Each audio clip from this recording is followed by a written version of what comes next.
होता रहता है। विधानसभा सत्र हो या लोकसभा, हंगामा होना तो तय है और ऐसा ही देखने को मिल रहा है मौजूदा समय में जारी बिहार विधानसभा के सत्र में। सत्र का आगाज ही हंगामे के साथ हुआ तो अनुमान था कि आने वाले दिनों में भी जबरदस्त हंगामा देखने को मिलेगा और हुआ भी वैसा ही। कमर में भी रस्सा है, हमारी महिला मजदूरों को भी इस तरह से लाया गया अपमानजनक स्थिति में। इस सवाल को लेकर के आज हम लोगों ने यहाँ पर ये इस बात का प्रदर्शन किया है कि भारत का अपमान नहीं सहेगा हिंदुस्तान। हमारे देश के प्रधानमंत्री जो अमेरिका के सामने घुटना टेक रहे हैं, घुटना टेकना बंद करें और सम्मान पूर्वक प्रवासी मजदूरों को अपने देश में लाया जाए। हम आजाद मुल्क के निवासी हैं और इस आजादी के लिए हमने बहुत बड़ी कुर्बानी दी है और यह हथकड़ी और बेरी हम बर्दाश्त नहीं करेंगे। इसलिए आज हमने इन सवालों को लेकर के प्रदर्शन किया है।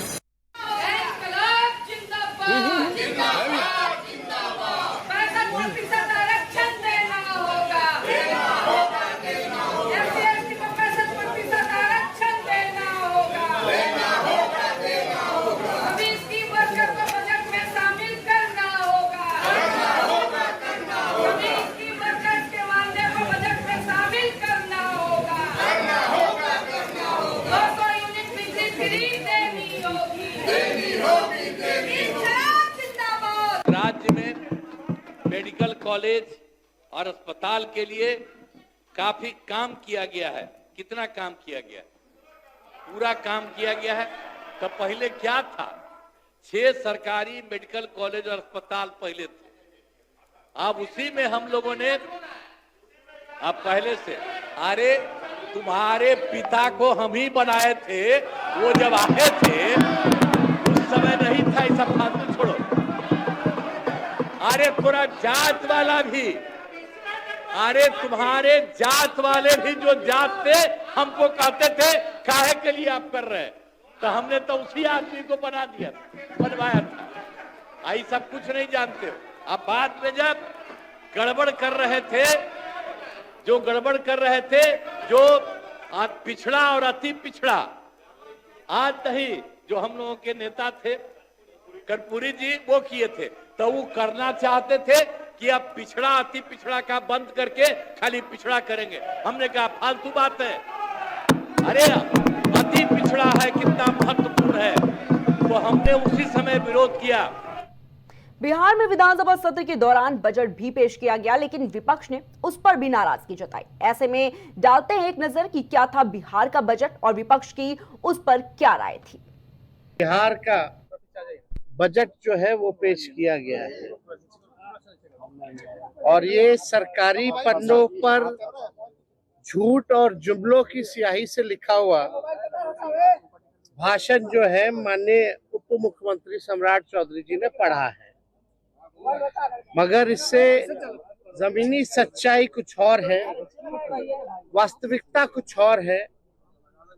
और पूरी तरीके से जब हम लोगों की सरकार 2015 में महागठबंधन की थी,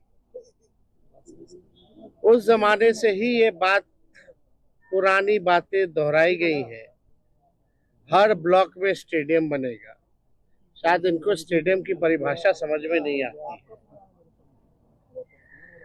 आज तक 10 सालों में, या इतने सालों में आज तक जो है किसी भी प्रखंड में ढंग का स्टेडियम आज तक नहीं बना है। 3,16,895 करोड़ का बजट। बजट में निजी निवेश को प्रोत्साहित किया गया। स्वास्थ्य, इंफ्रास्ट्रक्चर, शिक्षा में सुधार के लिए विशेष प्रावधान। सबसे ज्यादा शिक्षा विभाग को मिला बजट।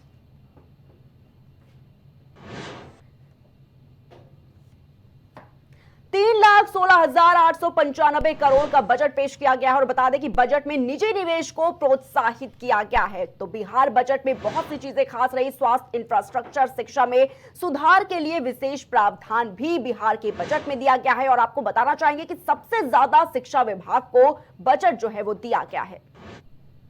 फिलहाल तमाम हंगामों और विरोध प्रदर्शन के बीच बिहार में विधानसभा का सत्र जारी है और रोज कोई ना कोई हंगामा और झड़प देखने को मिल रही है। विधानसभा से रोज नीतीश का कोई ना कोई वीडियो सामने आ रहा है जहां वो विपक्ष पर भड़कते हुए नीतीश को देखा जा सकता है। और ऐसा ही आज एक वीडियो सामने आया है जहां नीतीश विपक्ष पर भड़कते हुए दिख रहे हैं, लेकिन फिर विपक्ष के हंगामे के सामने वो नतमस्तक भी नजर आए। कर रहे कहीं का भी कुछ होता है तुरंत हम अपने यहाँ सारे अधिकारियों को कहते हैं कि देखो वहाँ पर क्या है, अब वहाँ के डीएम से बहस लो।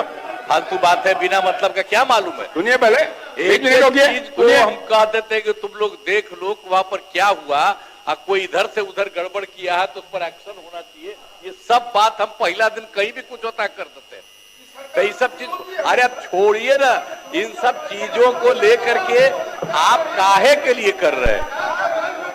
बेमतलब का समय आप लोग लगाते रहते हैं, बैठ जाइए करते ही रहते हैं। इसलिए देखिए ये सब कोई बात नहीं है। एक एक तरह से सारी बातें ये जैसे ही कहीं होता है, एक राज्य की नहीं कहीं पर कुछ होता है और इमीडिएटली हम देखते ही हैं, उसी समय सबको कह देते हैं। इसलिए सब कुछ नहीं है। आपसे हम अब हाथ जोड़ करके प्रार्थना करेंगे कि अब बैठिए, बैठ जाइए। अरे सब लोग नेता ने कहा है आपको एक्शन ले रहे हैं, बैठ जाइए, बैठिए ना, अब क्या है, बैठिए। फिलहाल इसी बीच बिहार की राजनीति में बागेश्वर बाबा की भी एंट्री हो चुकी है और उनके बयानों का बिहार में काफी विरोध देखने को मिल रहा है। बुद्धत्व की धरती है, ज्ञान की धरती है, बिहार मैया जानकी की धरती है और हमारा यहाँ से बहुत पुराना नाता है और हम आज पुनः 5 दिन के लिए बिहार की इस पावन भूमि पर आए हैं। समस्त बिहार वासियों में केवल और केवल हमारा उद्देश्य यही है, सनातन का प्रचार हो, हिंदुओं में एकता हो, तो हर हाल में हिंदू मजबूत हो, हिंदू घटे ना, हिंदू बटे ना, बस यही उद्देश्य लेकर के नित्य जीवन जी रहे हैं। इन सबके बीच आरएसएस प्रमुख मोहन भागवत भी बिहार दौरे पर है और धीरेन्द्र शास्त्री और मोहन भागवत ने एक साथ बिहार दौरे पर होने से कयास लगाए जा रहे हैं कि शायद इस बार बिहार को हिंदुत्व के हथियार से जीतने की तैयारी चल रही है। फिलहाल आगामी चुनावों में इनका क्या असर होता है, ये देखने वाली बात होगी। और इसी पर तमाम जानकारी के लिए हमारे साथ हमारे संवाददाता राजेश जुड़ चुके हैं। राजेश, आपसे जानना चाहूंगी कि देखा जा सकता है लगातार बिहार में जो विधानसभा सत्र चल रहा है, हंगामे देखने को मिल रहे हैं, क्या कुछ पूरी जानकारी इससे लेकर? राजेश। बिल्कुल प्रिया, जिस तरीके से देखा जाए बिहार विधानसभा में हंगामा हुआ है तो कहीं देखा जाए तो विपक्ष लगातार सरकार को घेरते हुए नजर आया है। यहाँ तक कि आपको विपक्ष जो है 65% आरक्षण की मांग कर रहा है। साथ ही साथ आपको बता दें कि 65% के अलावा जो विपक्ष है वो बेड़ियों में जकड़ा हुआ अपने आप को दिखाया वहां पे। तो जाहिर सी बात है कि इसको लेकर बिहार की राजनीति जो है लगातार गरमा रही है। वहीं नीतीश कुमार के ऊपर लगातार जो विपक्ष है वो हमला बोला और साथ ही साथ जो विपक्ष है वो विधानसभा में पूरी तरीके से हंगामा हुआ और विधानसभा सत्र हंगामे के बाद भी जारी रहा। और उसके अलावा अगर बात करें तो हिंदुत्व का भी मुद्दा बिहार की विधानसभा में उठा। जी बिल्कुल राजेश, हिंदुत्व का एक बड़ा मुद्दा बिहार विधानसभा के सत्र में देखने को मिला, लेकिन ये जानना चाहूंगी राजेश, और कौन से बड़े मुद्दे ऐसे हैं जो उठाए जा रहे हैं, साथ ही साथ इसको लेकर जो विपक्ष का हंगामा जो है वो देखने को मिल रहा है? राजेश देखिए, मुद्दे कई सारे हैं लेकिन सबसे बड़ी बात है कि बिहार विधानसभा में बजट पेश किया गया। बजट में लगभग 3,17,000 करोड़ का बजट पेश किया गया है। तो जाहिर सी बात है कि बजट तो बड़ा था, लेकिन सबसे बड़ी बात है कि बजट में महिलाओं को लेकर और सबसे बड़ी बात है शिक्षा को लेकर, शिक्षा को बढ़ावा देने के लिए बिहार में सबसे बड़ा जो बजट में प्रावधान रखा गया शिक्षा को लेकर रखा गया। साथ ही साथ जो विपक्ष है वो विपक्ष जो है सरकार को घेरते हुए नजर आया कई सारे मुद्दों पर, चाहे शिक्षा का मुद्दा हो, चाहे महिलाओं का मुद्दा हो या फिर बेरोजगारी का मुद्दा हो। क्योंकि विपक्ष के तेजस्वी यादव लगातार सरकार को बिहार में जो है रोजगार को लेकर लगातार सरकार को घेरते रहते हैं। क्योंकि बिहार में जिस तरीके से तेजस्वी यादव ने नौकरियां बांटी थी, मुझे लगता है कि उन्हीं सारी चीजों को लेकर नीतीश कुमार को घेरते हुए नजर आए। जी ठीक है राजेश, बहुत बहुत शुक्रिया आपका हमारे साथ जुड़ने